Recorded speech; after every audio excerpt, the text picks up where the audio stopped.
मन धागा धागा रेशमी दुवा. लेखिका मेघना माने यादव. अभिवाचन मनाली तुंगे झाडे. भाग 31. तूने मन मोह लिया सावरिया हो. Megha, it feels so good. सकाळी उठल्यापासून यू आर अराउंड मी. आपके हाथ से चाय एंड ब्रेकफास्ट, मीठी सी मुस्कान वाला बाय, उसके साथ ब्लेझर एंड फायनली तुम्ही कार जवळ येत सांगणं. अहो लवकर या घरी, मी वाट पाहीन. God, I just can't explain what a beautiful feeling it is. जिंदगी में पहली बार ये सब हो रहा है. पहले कभी नहीं हुआ. And Megha, I am super duper lucky to have you in my life. तिच्याच विचारात हरवलेला तो आणि पाठी चिमण्यांचा चिवचिवाट. दादीजींनी दिलेले स्वीट्सचे डब्बे हातात सांभाळलेले. मम्मा पप्पांच्या लग्नाची मिठाई खास मित्रमैत्रिणींसाठी. मी मायराला स्वीट्स देणार नाही, तिच्यामुळे मी मॉम डॅडना हर्ट केलं. जिया कुजबुजतच पण ठामपणे आर्याला सांगत होती. नो जिया, मायराला आपण डबल स्वीट्स द्यायचे. Let her know. तिच्या स्टुपिड ओपिनियनचा परिणाम आपल्या लाईफवर होणार नाही. We are happy together. कळू दे तिला. आर्याचं तेवढंच स्पष्ट मत, पण शांतपणे समजावणं. पटलं जियालाही. गोड हसत मान डोलावली तिने. पाठी वळून बघत नसला तरीही तीक्ष्ण कान मुलींचं बोलणं टिपत होते. भले कुजबूज होती दोघींची, पण डॅडच्या कानावर आलीच. जियाच्या बोलण्यावर वळून समजावणार होता तिला, पण आर्याचं परिपक्व विचारांचं प्रदर्शन करणारं उत्तर ऐकून जीव आनंदला. आर्याकडून तसं हे उत्तर अनपेक्षित होतं, पण सुखद होतं. दोघींना एकमेकींची साथ असेल तर काही प्रॉब्लेम्स त्या दोघी मिळून नक्कीच सोडवतील ही खात्री वाटू लागली.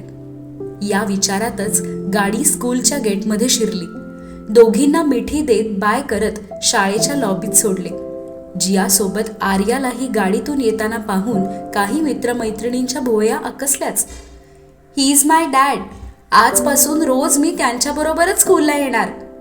हे सगळ्यांना सांगताना चेहऱ्यावर विलक्षण आनंद अन अभिमान.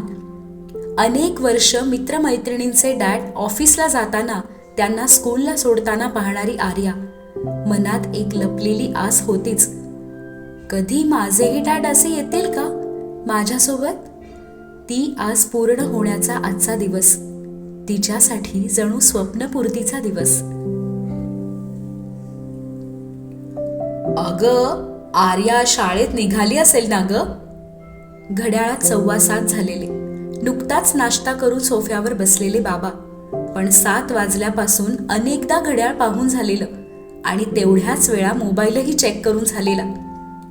अहो निघतच असेल, तिथून शाळा जवळ आहे ना. आणि आज तर राजीव सोबत जाणार आहे. डायनिंग वरूनच गालात हसणारी आई बाबांच्या जीवाची घालमेल सकाळपासून पाहत होत्या.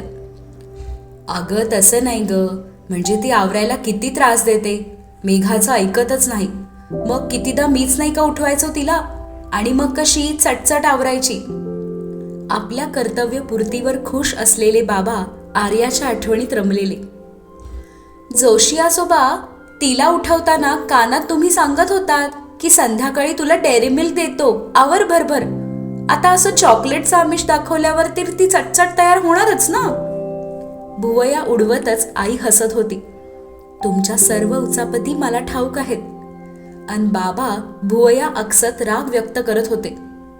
माझ्या लाडक्या आर्याला मी चॉकलेट दिलं तर हिच्या पोटात का दुखलं? मी फोन करून विचारू का मेघाला? उतावीळ प्रश्न बाबांचा. अहो ती सकाळच्या गडबडीत असेल. मुलींची शाळेची घाई, राजीवचं ऑफिस, सासू सासऱ्यांचा चहा नाश्ता, पाहुणेही आहेत घरी. आत्ता कुठे फोन करता? आईने कपाळाला आठ्या घालतच नकार दर्शवला आणि बाबांच्या चेहऱ्यावर काळजी पसरली. माझी मेघा एकटीने सगळं कसं सांभाळणार? तिचंही ऑफिसचं काम आहेच की. काल सांगत होती घरून करणार आहे, आणि त्यात हे घरकाम पण तिनेच करायचं का? दोन्ही एकाच वेळी म्हणजे तारेवरची कसरतच आहे. थकून जाईल ना बिचारी. जेमतेम 2 दिवस झालेत ना लग्नाला. तिच्यावर अचानक सर्व जबाबदारी का? असं बरोबर नाही ना. माझी छकुली. अहो, जा खाली बागेत फिरून या. आज पाऊसही नाहीये. छान कोवळं ऊन आहे. पाय मोकळे करून या जरा. तुमची पिकले पान गँग उतरली असेल खाली. आईने अस्वस्थपणावर उपाय सुचवलाच. तेच बरं आहे, खालीच जातो. इथे थांबलो तर हिची सारखी टूरटूर. हे करू नका, ते करू नका. अरे, मी मेघाला फोन का नाही करायचा? माझी लेक आहे. आता बागेतूनच फोन करतो. बायकोवर वैतागतच पायात चपला अडकवल्या. बाबा दाराबाहेर पडले अन आईने हुश्श केलं. डायनिंगवर बसून आई बाबांचा हा अतिप्रेमळ संवाद ऐकणारी मधुरा खुदकन हसली. अगं मग काय मधुरा, काल संध्याकाळपासून हे असंच सुरू आहे. मेघाच्या घरून परतलो आणि सारखं मेघाविषयी बोलणं, हळवं होणं आणि मग अस्वस्थता वाढते. रात्री 11ला फोन करतो म्हणत होते. आता तिचं नवीन लग्न आहे. असं रात्री फोन करणं योग्य आहे का? राजीवला काय वाटेल? पण यांना ना काही समजतच नाही. मी नको म्हणाले तर बसले फुरंगटून. अति काळजी लेकीची. आई मानेला झटका देतच सोफ्यावर बसल्या. 2-3 मिनिटं पेपर चाळला. घडी करून टेबलवर ठेवला. मधुरा, अगं काल तुम्ही सगळ्याजणी गप्पा करत होतात. म्हणजे मेघा काही बोलली का? म्हणजे सगळं व्यवस्थित आहे ना? ती खुश आहे ना? म्हणजे राजीव सोबत? आईचा आवाजही हळवा झालाच आणि मधुरा हलकसं हसत जवळ येऊन बसली. आईचा हात हातात घेतला अन प्रेमाने थोपटला. हो आई, मेघा खूप खुश आहे. तिच्या डोळ्यातला आनंदच सांगतो की राजीव भाऊजी तिच्यावर प्रचंड प्रेम करतात आणि तेवढीच तिची काळजीही घेतात. हो ग, राजीववर तर पूर्ण विश्वास आहे माझा. तो जपेल मेघाला, सांभाळून घेईल. पण नवरा बायकोच्या नात्यातील काही नाजूक गोष्टी मेघा कदाचित माझ्याशी बोलू शकणार नाही. पण तू मैत्रिणीसारखी आहेस ना ग, तुला मोकळेपणी सांगेन. बोलत जा हा तिच्याशी अधूनमधून. ती या नात्यात पूर्णपणे सुखी असावी एवढीच आमची इच्छा आहे. आईचेही डोळे उलावलेच. काही वेळापूर्वी बाबांना लेकीच्या अति काळजीवरून कोसणारी आई या क्षणी लेकीच्या चिंतेत हळवी झाली होती. हो आई, नका काळजी करू. मी आहे ना. मी वरचेवर फोन करेन मेघाला. मधुराने आईला हलकेच मिठीत घेत थोपटलं. लेकीच्या काळजीत अस्वस्थ झालेलं मन लेकीच्याच कुशीत शांत होत होतं. गेटमधून कार बाहेर पडेपर्यंत शेवटच्या पायरीवर घुटमळली ती. डॅड आणि प्रिन्सेस मार्गस्थ. आर्याच्या चेहऱ्यावरील आनंद अवर्णनीय होता. डॅड सोबत शाळेत जाणे, आजचा पहिला दिवस. कधी बोलून दाखवायची नाही, पण स्कूल बस जवळ सोडायला येणाऱ्या मैत्रिणींच्या डॅडना पाहून कधी कधी डोळ्यात उदासी असायची, जी फक्त मलाच दिसायची. आज तेच डोळे आनंदाने चमकत होते. आमचे डॅड आहेतच असे स्पेशल. काय राजीव, तुम्ही ऑफिसला आणि मी घरी. काय हो, थांबायचं ना तुम्ही माझ्यासोबत. आजचा एक दिवस तुम्हीही वर्क फ्रॉम होम केलं असतं तर. 2 दिवसच तर झालेत लग्नाला आणि असं बायकोला एकटं सोडून कोणी जातं का?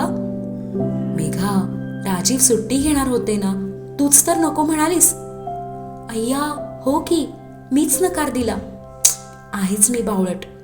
पण टेक्नोसिसही महत्वाचे आहे ना. राजीव तेव्हाही म्हणालेले, सुट्टी घेण्याचं कारण will tell you after marriage.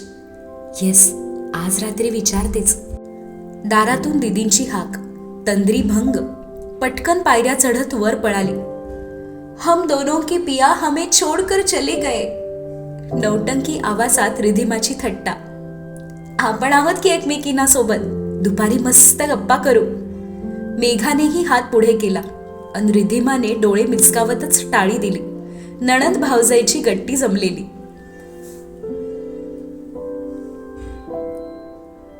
सर्वांच्या ब्रेकफास्टच्या प्लेट्स तयार करताना नजर गेली कोपऱ्यातील छोट्या बाऊलकडे. त्याच्या हातातून पराठा घेऊन पळाली, पण खाण्यासाठी निवांतपणा कुठे. तसाच बाऊलमध्ये ठेवून जिया आर्याच्या नाश्त्याची तयारी. तोच पराठा स्वतःच्या प्लेटमध्ये वाढून घेतला. राजीव, किती काळजी करता हो, आणि ती करताना वागण्यात अगदी सहजपणा असतो. मी तुझी काळजी करतो आहे हा दिखाऊपणा कुठेच नाही. मुलांच्या शाळा, नवऱ्याचं ऑफिस, सगळीच घाई. हे सर्व मॅनेज करताना घरातली स्त्री बरेचदा उपाशीच असते. पण बाकी सर्वांनी पोटभर खाऊन घराबाहेर पडावं ही तिची तळमळ असते. आपण काय, खाऊ नंतर आरामात, तिचं मत. आज मीही काहीशी त्याच रोलमध्ये होते.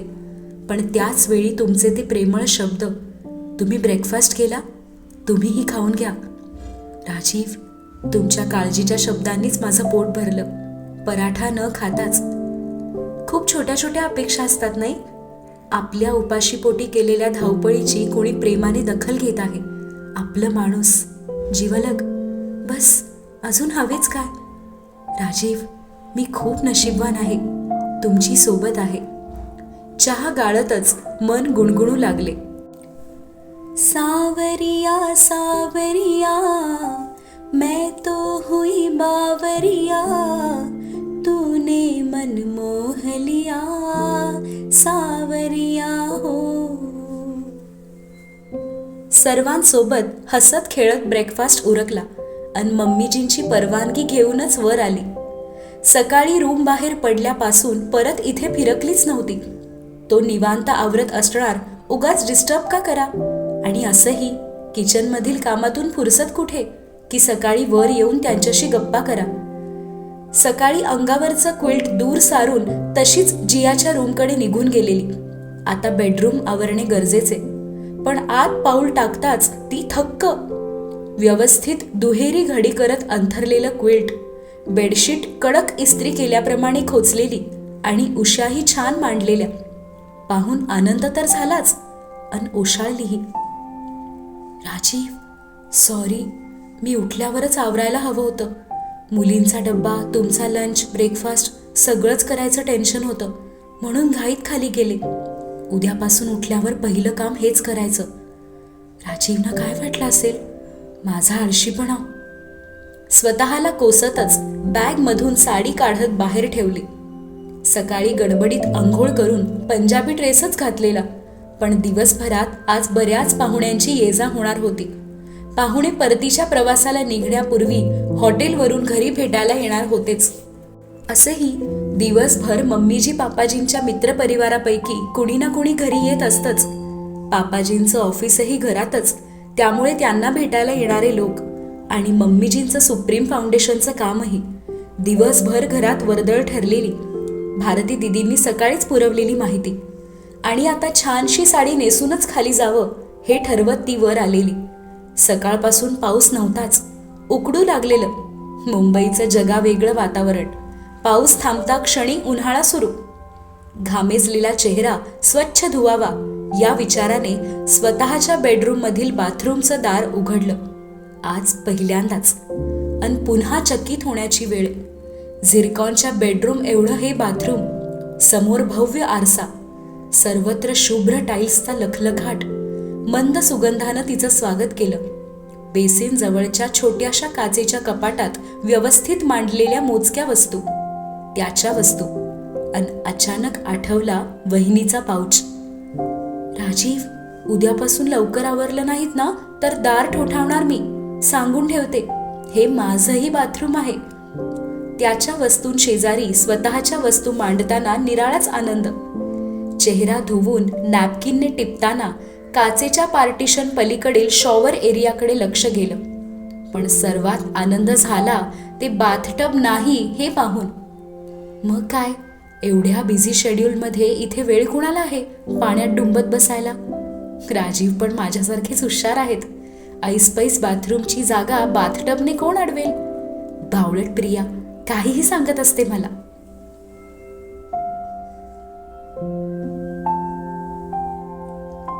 मेघा, और 5 दिन आप घर पे और हम ऑफिस में. Not fair. एटलीस्ट तुम्ही हाफ डे तरी ऑफिसला यायचं. लंच के बाद घर चले जाते. बट अब आपको स्क्रीन पर ही देखना होगा, वो भी during meetings only.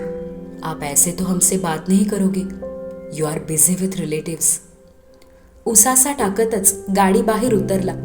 Security guard पासून वाटेत भेटणारा प्रत्येक जण अभिनंदन करत होताच. हलकसं हसत शुभेच्छा स्वीकारत होता. पण तिची उणीव भासत होतीच. आणि खिशातून मोबाईल बाहेर आला. बायकोला कॉल. सैलसर वेणी बांधतच ती आरशासमोर उभी. मरून रंगाची चंदेरी बॉर्डरची साऊथ कॉटन साडी शोभून दिसत होती. आरशातूनच पाठच्या बेडकडे नजर गेली आणि रात्रीचा प्रसंग पुन्हा डोळ्यासमोर तरळला. राजीव, काल खरंच दचकले मी तुम्हाला जवळ पाहून. त्यात ते विचित्र स्वप्न.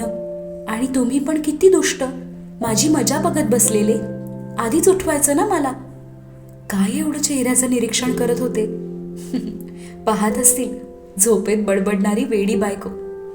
आणि मी खरंच अशी हाक दिली असेल का? राजीव. जीवलगाला आर्त साध. हाक ऐकूनच त्यांनी प्रेमाने जवळ घ्यावंच. इश, किती विचित्र वाटतंय ऐकतानाही. राजीव, हे सर्व काही तुमच्यामुळे होत आहे. सतत असं जवळ येऊन बसता, हात धरून ठेवता, ओंजळीत चेहरा, वेणीशी खेळता. मग माझंही मन विचलित होतच ना. उलझा सा ये मन है, सुलगा सा ये तन है, सपनों का सावन है, नैनों का आंगन है, छलके मन गागरिया सावरिया हो. नाही, बस आज मी तुमच्याजवळ बसणारच नाही. बिलकुल नाही, अजिबात नाही. हवं तर बेडवर एलओसीच बनवते उशांची. अशा विचित्र स्वप्नांनी रोज झोपमोड नकोच. मला तर अजूनही शंका आहेच मनात. नक्की ते स्वप्नच होतं का, की राजीवच? मनात त्याचा विचार आला आणि मोबाईलवर message. Reached office, waiting for the evening. ऑफिसला पोहोचता क्षणी आलेला अहोंचा मेसेज पाहून आनंद तर झाला, पण पुढच्याच क्षणी भुवया अकसल्या. वेटिंग फॉर द इव्हिनिंग म्हणे. नको, तुम्ही आज पुष्कळ काम करा, आरामात घरी या, काही घाई नाही. स्वतःशीच खुदकन हसत कोपऱ्यातील लॅपटॉप बॅग उचलली आणि खाली निघाली. अब तुम कहाँ जा रहे हो सुबह सुबह? बागेतून आत येणाऱ्या बुवाजींनी काहीसं जरबेतच विचारलं आणि ती दचकली. लॅपटॉप बॅग हातात घेऊनच लिव्हिंग रूममध्ये उभी पापाजींशी चर्चा करत होती. काही नाही, वो बस घर से ही थोड़ा सा ऑफिस का काम करना है, शांतपणेच सांगितलं. तरीही बुवाजींच्या चेहऱ्यावर नाखुशी. ये कैसी छुट्टी हुई? अगर घर से ऑफिस का काम करना हो फिर घर की तरफ ध्यान कौन देगा? नई बहू हो, बहुत कुछ सीखना है. इतना बड़ा परिवार संभालना मजाक नहीं है. ऑफिस के काम का बहाना कर घर के काम को मत टालना. और क्या? मान झटकत सोफ्यावर बसल्या.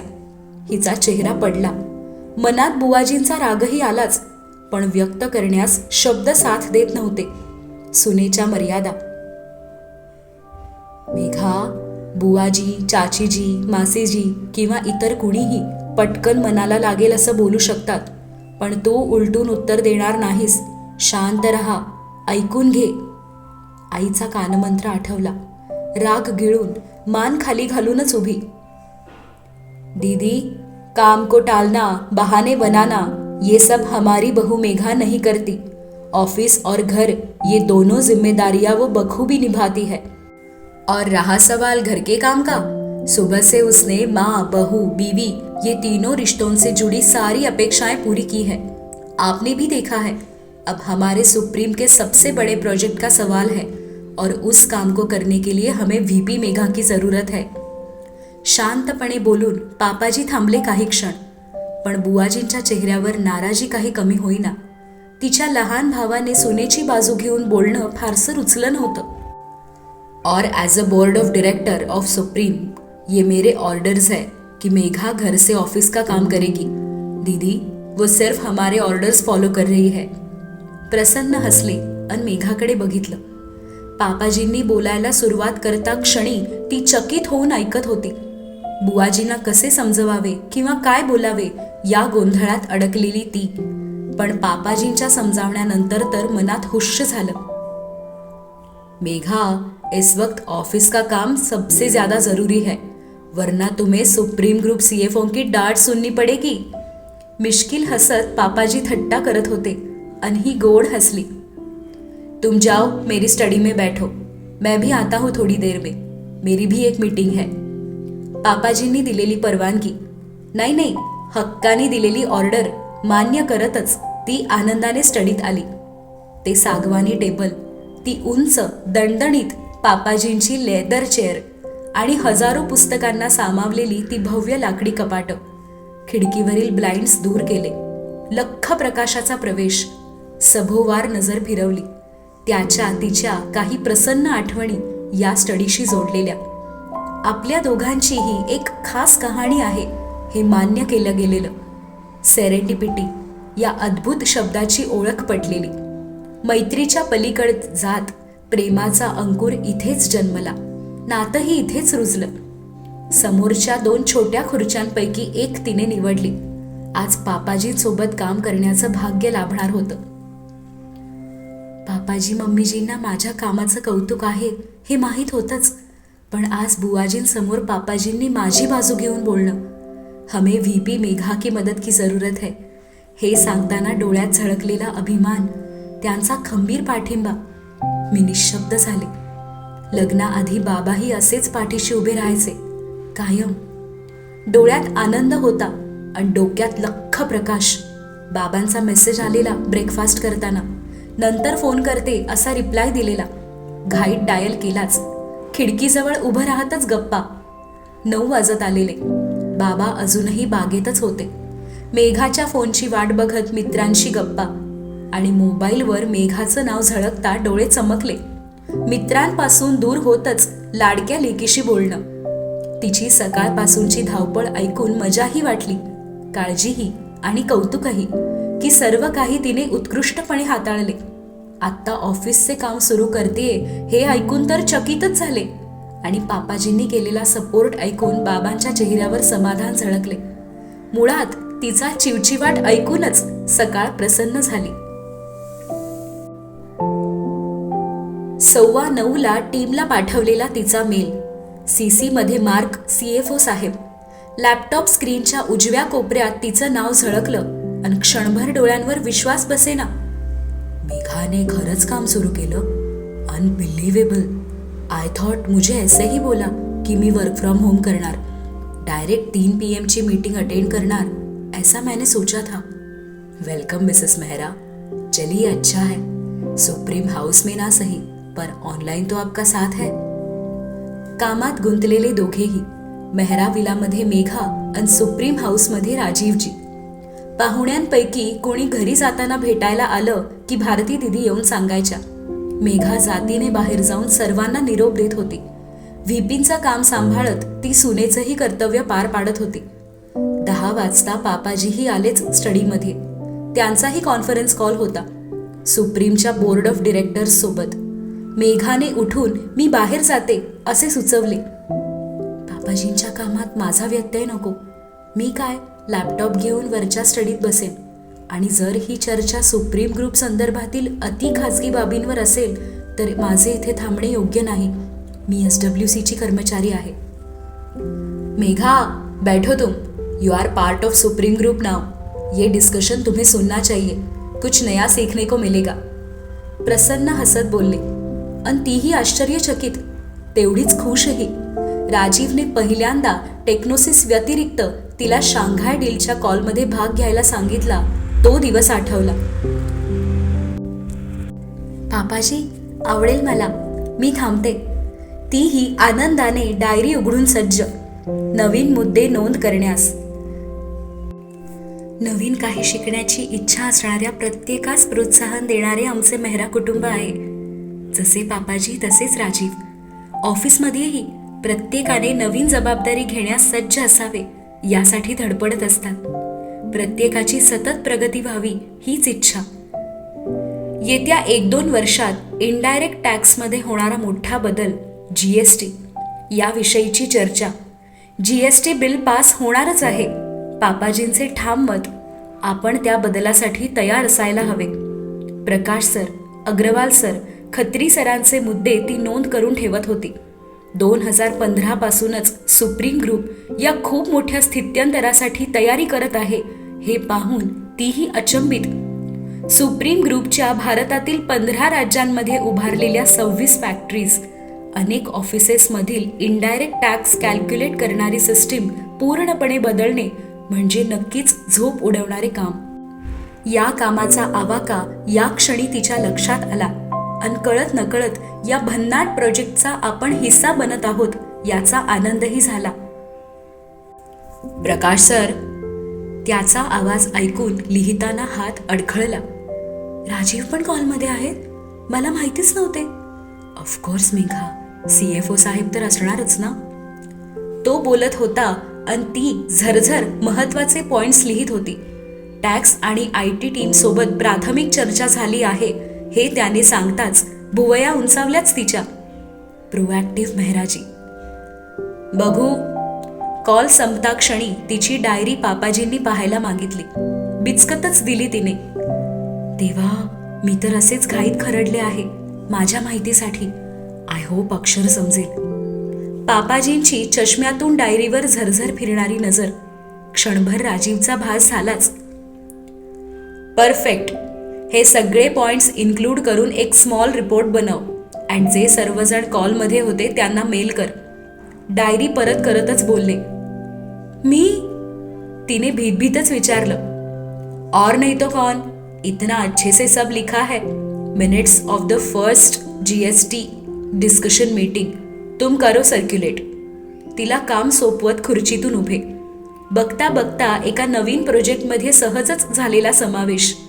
कळत नकळत सुप्रीमच्या अतिमहत्वाच्या निर्णयांमध्ये तिचा सहभाग. अजूनही विश्वास बसत नव्हता.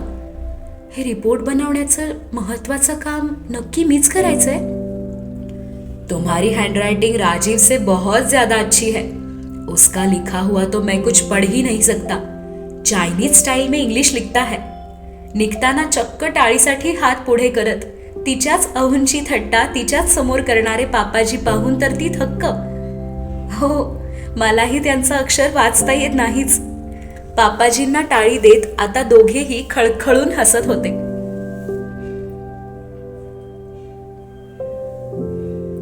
पुढील अर्ध्या तासात रिपोर्ट मेल करून ती किचनकडे पळाली. आज पहिल्यांदाच अहोंचा डब्बा पाठवायची जबाबदारी. भेंडीची भाजी मी करते दीदी, तुम्ही रोटी करा. कामाची वाटणी झाली. भाजीसोबत डाळीची फोडणीही करून घेतली. बुवाजी मध्येच किचनमध्ये डोकावून तिची गडबड पाहत होत्या. बरोबर 11 वाजता ती किचनमध्ये आली हे पाहून कौतुकाने भुवया उंचावलेल्या, पण बोलून काही दाखवले नाही. पोळी, भाजी, डाळ, भात, त्याचा सागर संगीत, 4 खणांचा मिल्टनचा लंच बॉक्स भरताना मजा येत होती. सलाडचा छोटासा डबा आणि एक स्पेशल छोटा गोडाचा डबाही तिने पाठवलाच. सिनियर मंडळी 12:30ला जेवायला बसली. सोबत बच्चे कंपनीही. ती मात्र थांबलेली चिमण्यांसाठी. मम्मा, भूक लागली करतच दोघीही 2:30 वाजता घरात शिरल्या. युनिफॉर्म चेंज करून कधी एकदा मम्माशी बोलते ही जियाची घाई. तर शाळेचा एक दिवस संपला, आता रात्रीपर्यंत हुंदडायचं हे आर्याच्या मनात. स्कूलमधील गमती मम्माला सांगत आज खमंग भेंडीच्या भाजीसोबत एक पोळी जास्त खाणारी जिया. तर मम्मा, ते फ्रीजमधील स्वीट्स मला दे ना, हा हट्ट आर्याचा. थोडंसं खेळा सर्वजण आणि मग होमवर्क पूर्ण करा. आर्याकडे रोखून पाहतच मेघाचं बोलणं आणि ती 3 वाजताची मीटिंग अटेंड करण्यास स्टडीमध्ये निघून गेली.